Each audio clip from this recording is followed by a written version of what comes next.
মনে আছে সিরিয়ার সেই 3 বছরের ছেলেটির কথা? বোমায় ক্ষতবিক্ষত শরীর নিয়ে মরে যাবার আগে যে বলেছিল, আমি ঈশ্বরকে সব বলে দেব। সে হয়তো ঈশ্বরকে সব বলে দিয়েছে,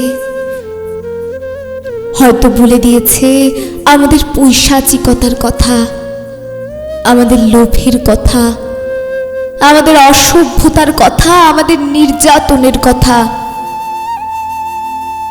আমরা মানুষ মেরেছি হাজারে হাজার, আমরা একে অপরকে ধ্বংস করার জন্য মারণাস্ত্র বানিয়েছি লক্ষ কোটি।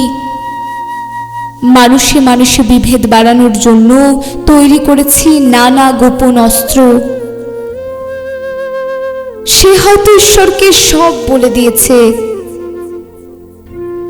বলেছে সেই পাখিটির কথা যে আর আকাশে ওড়ে না, বলেছে সেই আকাশের কথা যে একদিন নীল ছিল, বলেছে সেই বাতাসের কথা যে একদিন নির্মল ছিল, বলেছে সেই পৃথিবীর কথা যে একদিন সবার ছিল। এই সবার পৃথিবীকে আমরা ভাগ করেছি ইচ্ছা মতো, ধর্মের নামে, দেশের নামে, ভাষার নামে মানুষকে দূরে সরিয়েছি, চামড়ার রং দিয়ে, গণতন্ত্রের নাম দিয়ে কেটে টুকরো করেছে আমাদের। সাগর পাড়ে পড়ে থাকা এলান কুর্তি, কাঁটাতারে ঝুলতে থাকা ফেলানি, হয়তো সব বলে দিয়েছি ঈশ্বরকে। ঈশ্বর তার পৃথিবী ফেরত চেয়েছেন এবার।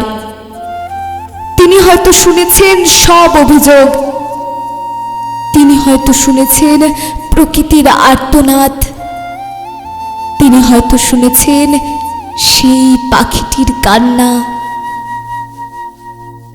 একদিন হয়তো সব ঠিক হবে, কিন্তু আমরা কি সত্যি মানুষ হব?